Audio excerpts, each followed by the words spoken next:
Welcome to Success in Business. We are a panel of entrepreneurs who are experts in our field, and we're here to share our wisdom with you. Today, our topic is going to be how to sell without selling. No, that's one of the ideas that I had. What is the topic? Is anyone aware of the topic? Why sales is more than just selling. And I'm so excited about the topic and I wanted to kind of get you excited because it's not just, it's something more than selling. And so we're here today as experts in our field to share with you why sales is more than just selling. So we're going to introduce ourselves, and we're going to start with Zsolt. Hi, my name is Zsolt Nať, and I'm from Slovakia. I'm a Slovakian Hungarian living on the border in Slovakia and Hungary. But what's interesting fact is, like, I lived about 20 years in Australia, so I'm kind of half of the time in Australia, half of the time in Slovakia. Obviously not for the last 2 years or so, because borders have been shut. So I've been basically in Slovakia and somewhere all around the world. I started basically my entrepreneur journey when I finished university, and I said, okay, I wanna get some more information, predominantly about stock market, investing, money, properties, and I ended up doing self-development and ended up being in sales as well. And that's all happened in Australia when I started to work actually with my mentor. And then I learned that how important actually sales is. But before going into the sales fact, to continue about my journey, we ended up building one of the largest shared accommodation and furnished property agencies in Sydney, Australia. And back in Slovakia, we've got one of the best agriculture companies, and we are in the top 50 most profitable companies in the country. We are one of the largest Toyota Lexus dealerships in the country. We operate a coffee chain franchise, also invest into property ranging from units to houses to buildings to obviously agricultural land, and also industrial lands, land banking, developments, also part owner of a construction building company. And we're building up a so-called advisory banking offices for the clients. That's also a franchise, what we're actually helping to bring into Slovakia. So actually, I'm quite widespread industry-wise, and I've got my hands in quite a lot of pies. And obviously, they are all connected to sales. So everywhere, no matter what you're doing, you're in sales. So even if you're talking to someone and you want to get them to like you, you're basically selling yourself.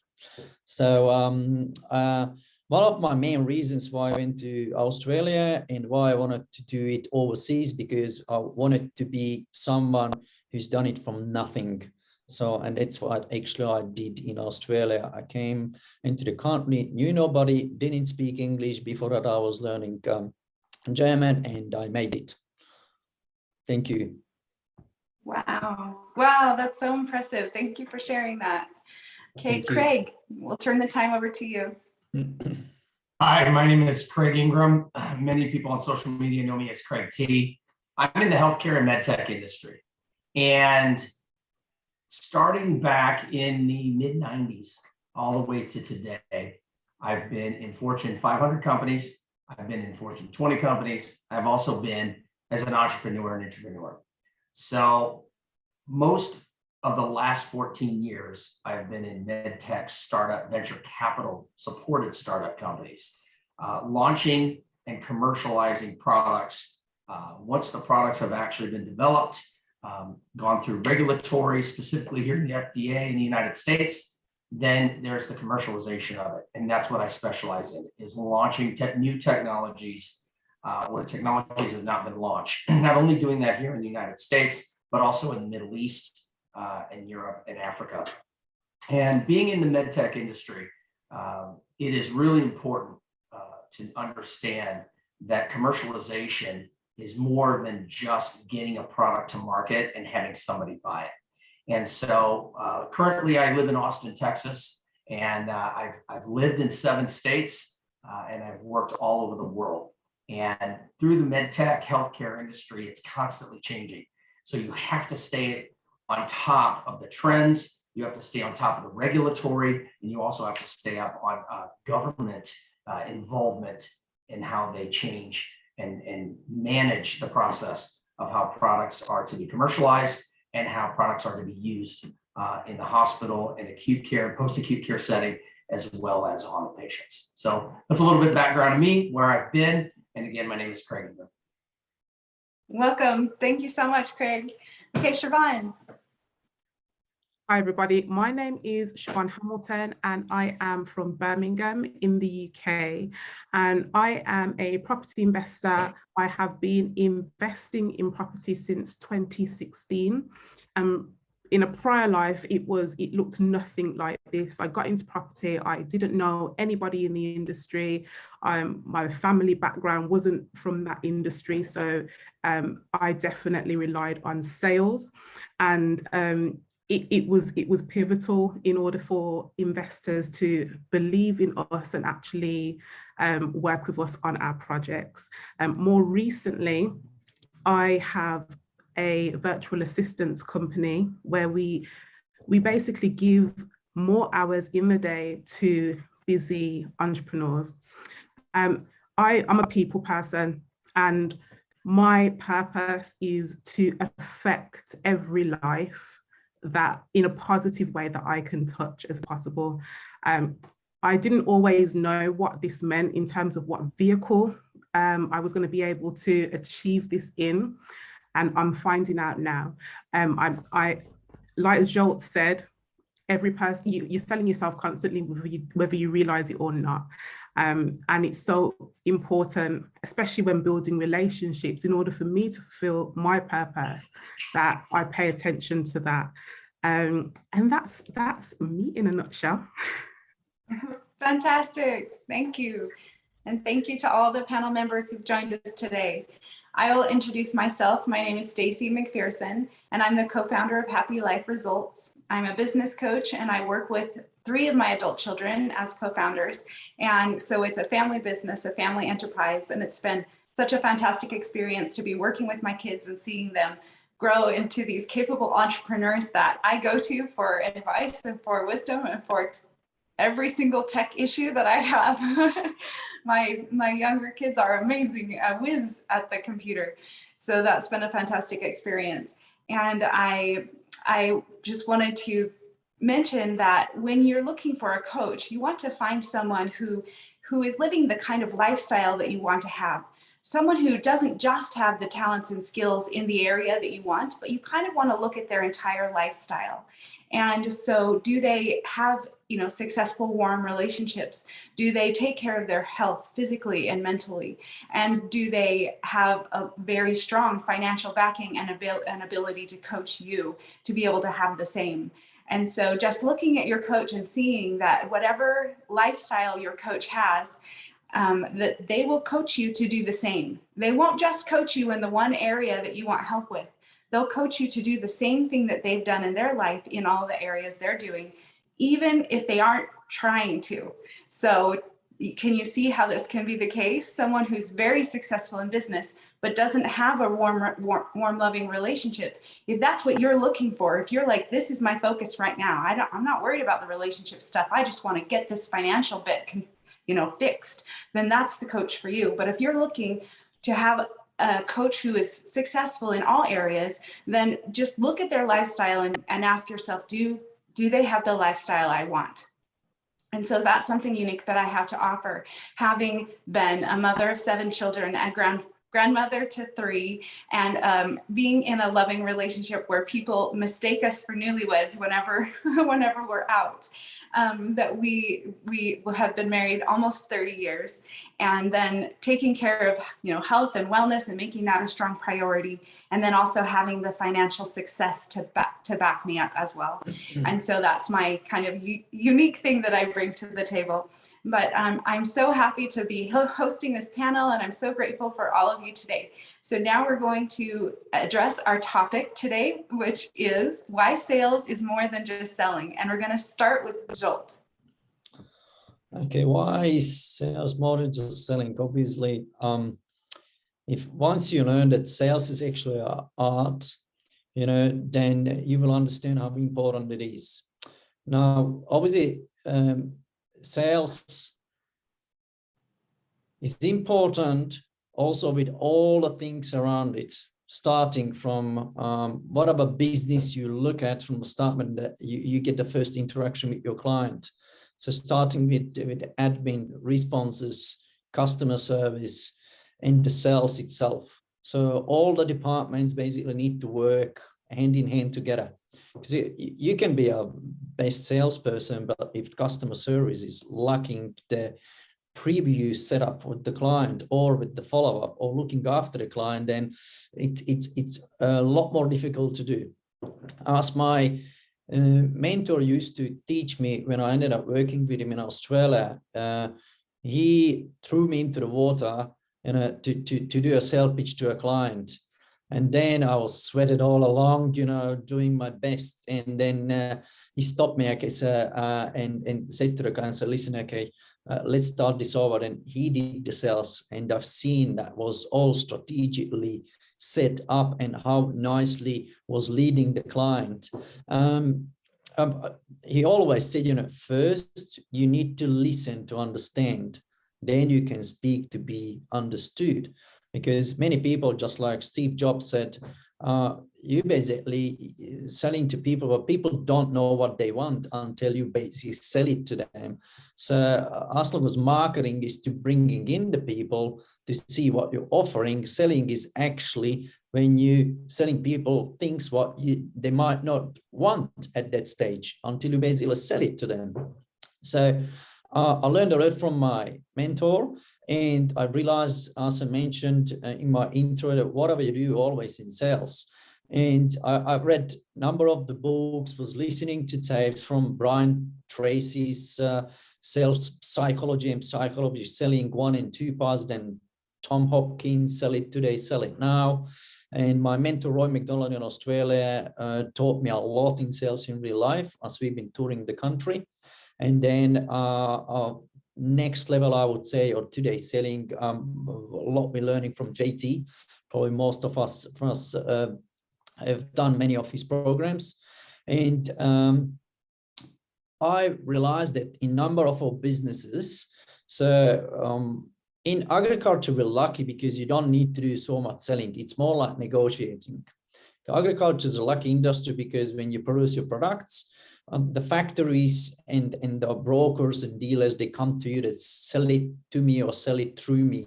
I'll find your buyer. So it becomes basically you following the market, pick the right timing and sign the right contract. So I don't need to really go out and offer our products. While when I look at our car dealership, obviously it's a lot different. I need 2 clients to bring in.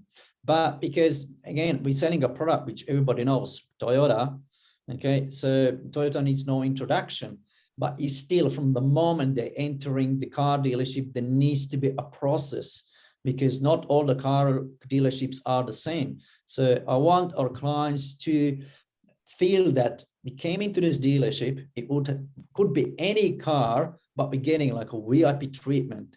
And even when I'll be looking next time in the cars, it will be Toyota and Toyota from this car dealership. Because the moment they walk in, we need them to analyze, is it a single man? Is it with a wife, with the children, and how we act in all these different situations so they feel VIP and they're really looked after. So even the little kid will ask, okay, when are we going back to the dealership? Or the wife, I had such a nice time. They brought me coffee, looked after my child. They showed me a car while my husband was looking. So they made me feel right. Same goes for a coffee shop. You could have the best coffee, but if your team members, I call all our employees team members. I don't call them employees or staff members. I rather refer to them as team members. So, team members, basically, they nice, they offer a lot of products, they're a lot more likely to buy, okay? And just one single little steps, tuning, they make a hell of a difference. Every penny counts. So again, I want them to have the same experience when I come to this coffee shop, this is the best place. They make me feel home. They've got great coffee, great customer service. I don't even know how I bought so many coffees and pastries and so on. That's how I want them to feel. This is home. This is my coffee shop. This is my car dealership. And same goes in every industry. I can go one by one. So that's why I call it's art of sales, but it comes with VIP customer service from the moment they enter any of our businesses. Now, you never can stop learning about sales because people's behavior change. Whatever was right 10, 20, 30 years ago, now it's different. Today's youth is different, okay? And I also learned a hard lesson when we had one of the daily deal websites what we've been operating in Australia, like Groupon. And I learned it the hard way that you need to really know in the country or in the area, how to sell to those people, because I thought it's everywhere is the same, but it's not. Although there's a psychology to it where there's a problem and you have a solution and there's a call for action that act now. But still, to Australians, you sell differently than to Americans or Europeans or even within Europe, different countries. So, and we had some deals going on, which in Czech Republic, for example, went ballistic. And then in Australia, we was wondering, okay, what's going on? Okay, why they're not buying? So, and by the time I figured out it was a touch too late. So there's an art to it, and you gotta look at who you're sending to, which country, which ethnic group, and so on. Thank you. Wow, thank you so much. I love how you talked about making the customer feel like home. That's such a great take-home message for this topic. I love it. Okay, we're going to be followed by Craig. We'll turn the time over to you, Craig. Oh, Craig, you're muted. It's muted. So sorry. Thanks. No Why worries. is sales more than just selling? There's 4 reasons people buy. The first one is to fulfill a need. The second is to eliminate an annoyance or frustration. The third is to solve a problem. And the fourth is to enhance a pleasure. Those are the 4 reasons people buy.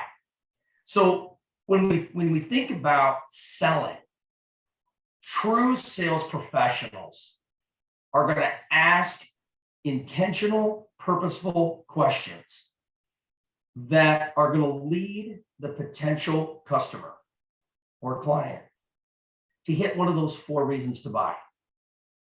And if it truly isn't necessary for that person to buy your product or service, then the sales professional has an ethical obligation to refer them or steer them to a different path. Because just selling something to make a buck is not the right thing to do. Every salesperson has done it. They feel like a jerk afterwards. And most people, if they could do it, relive that sales transaction, would not do it again. And so it is really, really important that a sales professional focuses in on, is my product or service the right product or service for them? Is it giving them not only what they need, but what they want, what they desire? And it is critical for a sales professional to investigate, just like a private investigator, to find out the how, what, where, when, and why for that potential customer or client. Now, when you think about the sales cycle or the sales process, you have introduction, you have investigative questioning, you have your presentation, you have your demonstration, you have your validation, and then ultimately your close. The close comes as a natural result of doing the investigative questioning, the presentation, the demonstration, and the validation correctly. Most sales professionals, and I'll say that term loosely, whether it's in healthcare, whether it's in retail, whether it's in other B2B, whether it's in B2C, it doesn't really matter. Most sales professionals go right into what their product or service is. That is the worst choice a salesperson can do, because then it's all about the salesperson, right? It's all about me. It's not about what the customer or client wants, right? And a lot of people talk a really good talk, but I love what JT Fox says. Don't listen to what I say, watch what I do. And when your actions are consistent over and over and over and over and over again, customers that choose to buy from you become customers, or prospects that choose to buy from you become customers. Then your goal is to make that customer a client, so they buy over and over and over again, right? The way to do that, the way to do that is specifically in the investigation questioning phase of the sales cycle, of the sales process. You should spend 60% of your time in that investigative questioning state. I always tell my sales reps, you need to ask 7 to 10 questions to really find out if what we have really is going to give them an advantage in either their business or their personal life.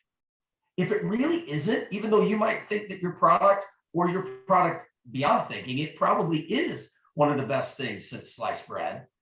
But if it's not going to fit the 4 reasons that they're going to buy, where they're actually would be willing to fall on the sword to say that you got to have this, and here's why, then we shouldn't be selling it to them. There's plenty of situations where I've had surgeons, I've had hospital administrators, I've had nursing staff say, we need this. And when I get through the investigative questioning and I start presenting the technology, there's many times where I'll just say, you know what, this really isn't for you. You guys don't need this. Now, I'm not saying you're not going to need it in a year, 2 years, 3 years, but right now you're not ready for this. You need this widget. You need this service. Then once you get that focused and once you master that, then let me come in with my product or service, and then we can take you to the next level. We can take you to the next opportunity. We can give your patients a better outcome. And that really separates the difference between a sales rep and a sales professional. When we have plenty of examples in our repertoire, in our history, where we've said, this isn't right for you. And it's not a sales you're not using it as a sales technique, then you know that you've went from a representative to a professional, right? And then that leads me to managing salespeople. I've been managing salespeople I've been in the industry for 26 years next month. And I started when I was 19. And so managing people for the last 15 years or so has made me really think about, how am I leading, managing, training, and coaching these salespeople on not only how to sharpen their blade of their craft, but also how are you making sure that your product or service fits really well into the 4 reasons that 4 reasons people buy. And so that's really important to think through that. So selling is not just about making a commission or making a productivity or just making money, although that is the result when you bring phenomenal outcomes to your potential customers that turn into clients. So, to wrap up my portion here, you have to have an intentional, purposeful game plan and follow that game plan for every potential customer or client. And then really put their interests ahead of yours, because then as a sales professional, you'll make more money than you ever thought of, because you're not focusing on the money, you're focusing on the result of the potential customer or client. Excellent. Wow. Thank you so much. Focusing on the end result for the client and focusing on giving them a phenomenal result. I remember you said that and I was like, yes, that's so powerful. And then you will get the result that you're after by delivering that phenomenal result. So thank 100%. You so much, Craig. You got it. Yes. Absolutely. Okay, Siobhan. Okay, so when you told me what this topic was, Stacey, I honestly had to break it down in this way.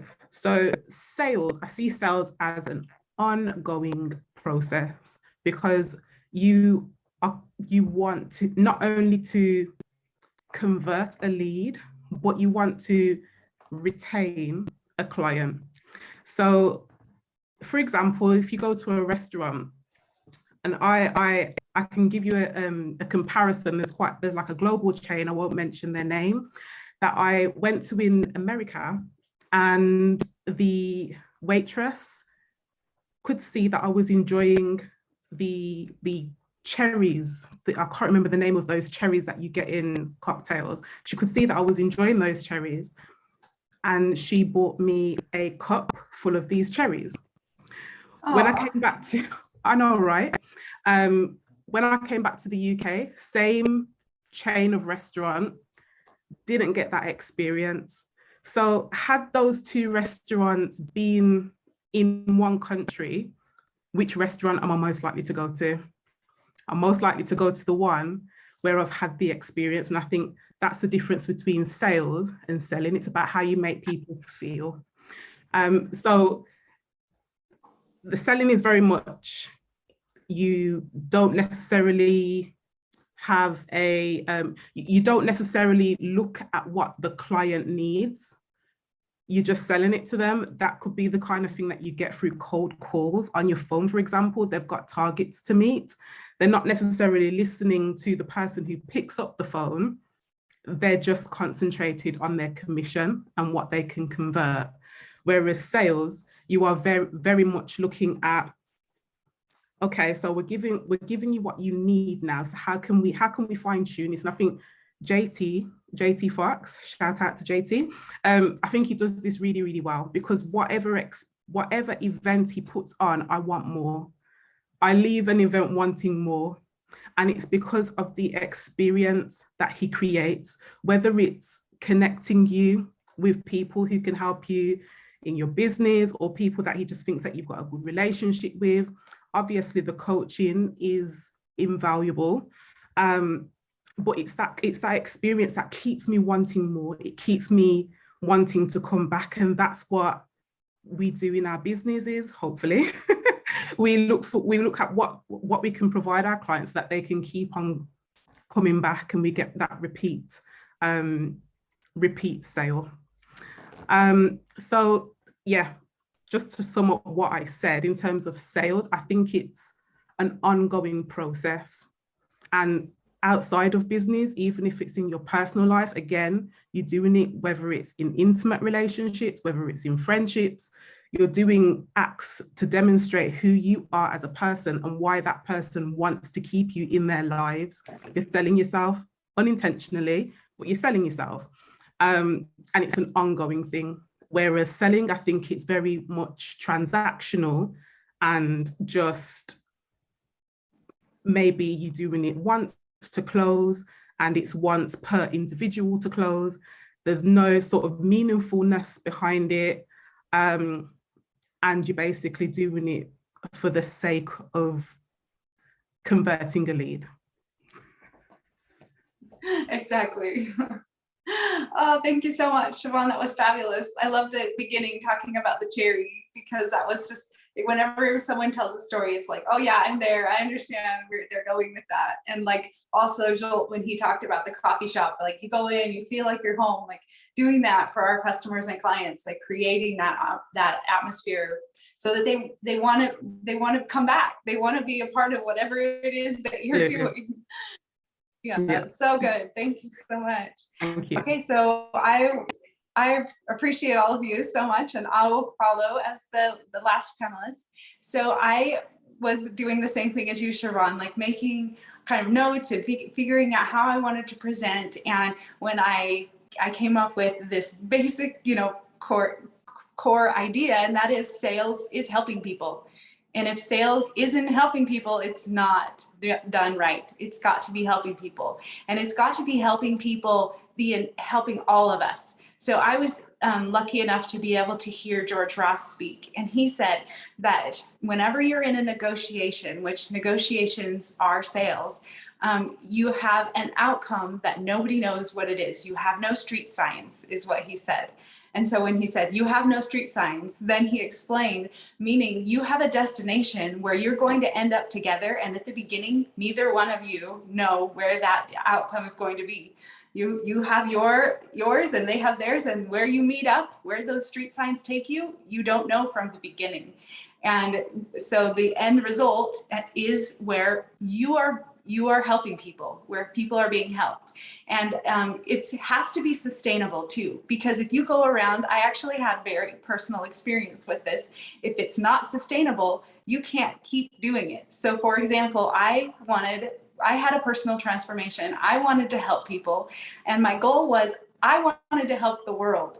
And if I kept helping people the way I started out, it wouldn't be sustainable, because I wanted to give everything away. I wanted to give all of my books away. I wanted to give my coaching away, because my number one goal was to help people, but I didn't do it in a sustainable way. So you have to be sustainable. And that's what Craig was relating to at the end, that when you do it right, then the money comes in. You're focused on helping people. You're focused more on that call. You're focused a higher percent on what that person needs than what you want to talk about yourself, right? You're focusing on them. So you spend that first, was it 60 or 70% of the call? Was it 60? Focusing on their needs, their wants, solving their problem. Go ahead, Craig. What was the percentage? Yeah, it was about 60%. You want to be in that 70? investigative questioning phase. 60%, roughly? 60%. Yes. And so I love that. We're focusing on helping people and then doing it in a sustainable way. And then the results happen. You get the numbers coming in that you're after. And so I think that's so powerful. So I'll give you a little background on why I wanted to help the world and what I wanted to help them with. And that is that I had a mentor who shared with me this idea that you can feel optimal and get optimal results. And in any situation that you can choose that. And in my life at the time, I wasn't feeling optimal, and I wasn't getting anywhere close to nearly close to optimal results. And so I got to know this mentor very well and shadowed every aspect of their lives and discovered that the way that they were doing things, they were able to create this space of choice where they could choose to feel optimal and then choose to act in a way that would give them the most optimal results. And so people talk about happiness and so forth, but for me, it's feeling the way that you want to feel to get the results that you want to get. Because a lot of times when people are talking about happiness, what are they saying? Just feel happy, and it doesn't matter what you do, so long as you feel happy. And they a lot of times sabotage their hopes and dreams and goals just because they want to feel good right now. But what if you could feel good right now? And I say optimal, meaning the very best, not just the very best and sit down and enjoy that, but the very best to get the results that you want to get. And so I created this space in my life, and I'd like to share with you an analogy that I used to get better and better at this. So it's kind of a story. So you're walking along and it's a beautiful day. The sun is shining and the birds are singing, and you look around and there's just trees, and you come upon a park, and you walk down this winding sidewalk through the park, and up ahead you see something sparkling and glittering on the sidewalk. And as you get closer, you see that it's a pile of broken glass. Well, now you have these sturdy, comfortable shoes on, so you could easily walk through that glass and be merrily on your way. But instead, you reach down, you unlace those shoes, and you walk through that glass barefoot, and you have feet that are cut and bleeding. Now, you are probably saying to yourself, Stacey, I would never do this. This is a ridiculous story. But if the glass represents the problems in life and the sturdy shoes represent your emotional state, or feeling optimal or feeling not optimal, many people do this. They come upon a problem, they put themselves in the least optimal state to deal with it. And they're frustrated, they're irritated, they're yelling, they're doing things that they later regret. And so that's what can often happen. And I was able to take this analogy and say, I want to find the space in my life where I'm reaching down to take those shoes off and not take them off. And so I did. I practiced. At first, it didn't happen until after the fact. Then it happened during the fact. Then it started happening as I was presented with a problem. I could feel that tendency to take off my shoes, to feel less than optimal, to feel less than capable and powerful and able. I would feel instead frustrated or irritated or even incapable or even have low self-esteem or something like that. Like those are less than optimal emotional states for handling a problem. And so instead I would just say, how do I want to feel? And then how do I want to get the most optimal results? And it's been the most amazing thing to be able to have that space, because I've been able to change the way I eat, the way I exercise, the way I interact with people. If you could go into an interaction where there's a problem and think to yourself, how would I like to handle this?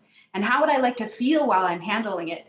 I don't think anyone would say, I want to feel angry and I want to scream and later regret it. I don't think anyone would want to do that, but yet they don't have that space that they're realizing that they're making that choice. So in my coaching, I help people find this space just like I did.